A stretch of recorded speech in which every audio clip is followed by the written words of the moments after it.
You know, I had a script in front of me. I had one. And you know, I'm just gonna say what I feel. I'm gonna do it. I'm gonna do it this time. We'll do it live. Fuck it. I can't do it. No. We'll do it live! Fuck it! Fucking thing sucks! Reikon Dungeon is a roguelike dungeon crawl made by Alpaca Games that's in early alpha development. They recently contacted me and said, "Hey, can you do a review of this game?" "Sure," I said eagerly. Little did I know what I was getting myself into. But you know, let's save the melodramatics for the actual review though. This video is going to be split up into 3 major segments: gameplay, graphics, and plot, and that's going to end with my final verdict. So let's just jump right in to my review of Reikon Dungeon. Roguelikes seem to be more and more rampant nowadays. Ever since the blazing success of From Software's Dark Souls franchise, coupled with the indie games like Binding of Isaac and Super Meat Boy, a lot of developers tried to hop onto the hype train and ride it, expecting the gravy to flow like it's Thanksgiving at John Goodman's house.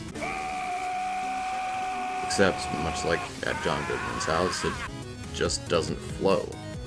Well, that's because roguelikes are a complex art form to master. Being difficult for difficulty's sake isn't fun, nor is it rewarding for the player. This is where Reikon Dungeon differs from the rest. If you die, you have a chance at redemption. Not as a knight in shining armor, but instead as the beast that flayed your flesh. If this were the finished game we would though. I tried every single way to die, and nothing. I was so excited to see this new way of roguelike springing out of the woodwork, and I came to the thing I wanted. It's hard to review something that's not completed yet. But you know, at least there's a working magic system, right? Occasionally, monsters and chests will drop what are called skill points that will give you randomly assorted magic spells. Sometimes they're useful as all hell, like summoning a meteor storm from God's taint. Yes! Everything dies! And then other times, you move just a little bit faster so you can run like a bitch. But we ain't no bitch, are we? Ah, fuck. You can also upgrade your weapons and armor, although that's not in the game yet either. When I first started playing the game, every time I would talk to a vendor, my game would glitch out and just doesn't let me click on anything else. I actually have to Control-Alt-Delete out and use key commands to end the game process. Okay, this is where my biggest gripe is going to come from. The 3D pixelated style of graphics. Personally, I blame Minecraft for this. Yes, you can make simple graphics, but should you? A world of blocks, if done correctly, can be visually appealing. However, the chances of that are very, very fucking slim. Take for example, Cube World, which probably none of you have heard of. This was an MMORPG that had a wonderfully detailed 3D pixel style that wasn't obstructing to the eye. It was abstract enough to be recognizable. Oh, that's a tree over there. That's a frogman. That's death staring me in the face. But unlike Minecraft, they gave fucking dimension. I am so sick of flat 3D worlds with a bunch of rectangles and cubes jutting out of the ether. And god damn it, I should be able to walk up 1 block high inclines. Granted, Reikon Dungeon takes from the page Cube World did. But the sad fact is Cube World died. No one plays it. And so many have forgotten it existed, and if it weren't for the Yogscast, fewer people would know it exists. But that's a topic for another day. The dungeons themselves are laid out in a simple way. Start at point A, get to point B. The Kickstarter page says the dungeons are procedurally generated, but I've not seen too much of it. It may be easier to see when you're looking at the map in a file or something, but the rooms bleed together so much that you don't notice the changes between them. Also, I just want to point out that everything looks the same, so it's really easy to get turned around and lost. I tried for 20 minutes to find my way down a level, only to have the damn exit be literally feet away from where I spawned in. The enemies themselves, though, are really well sculpted. Going back to the point of being abstract enough to be recognizable while unique. The last point I want to bring up is the hub world, called the Citadel. And it is fucking gorgeous. I mean, really. Look at it. It feels like it's some ethereal plane of existence, a shard of life that was ripped apart and left to wander around in the cosmos. If only I could see beyond the limited range of the camera! I love vast, sprawling landscapes. And when the artists at Alpaca Games can put so much detail into the characters and enemies, I want to see it. Not the limited 10-foot range around me.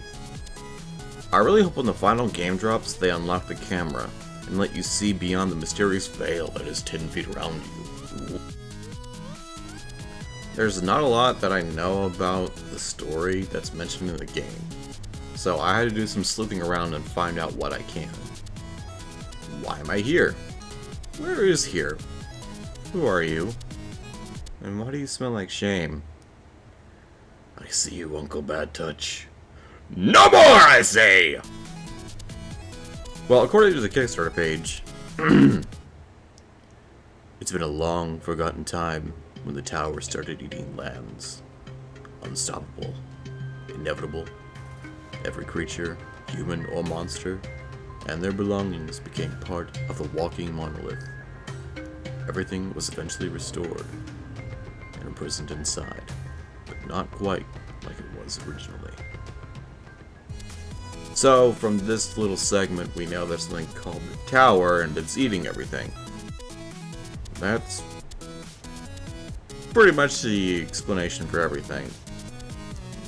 You were a person inside the mundane world and eaten by this tower thing, as well as everything inside, recreated into the dungeons you go through.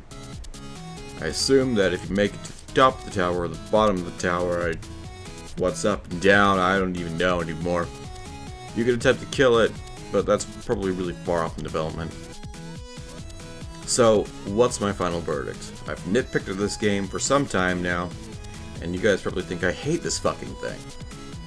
It operates like a hamster and makes me want to rip my skin off.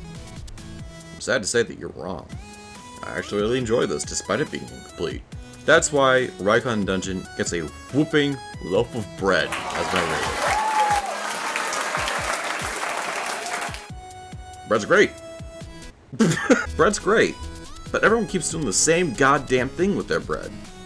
I just break it off and put a little bit of butter on it, maybe a little bit of jam, just whatever. Alpaca Games says, what if we slice the bread? Yeah, they're still figuring out how to slice it, how much bread is too much bread for their slice. Maybe put a little bit of turkey on it, they don't know what they're doing. Maybe a little bit of peanut butter. Maybe they'll decide they won't put a whole cat on there. I ain't right, they'll figure that out. I got faith in them. But just like bread, Reikon Dungeon is a carbon copy of some of the most popular games in the growing genre that is roguelikes. But Alpaca Games is working to break that mold and do something completely different and interesting with it.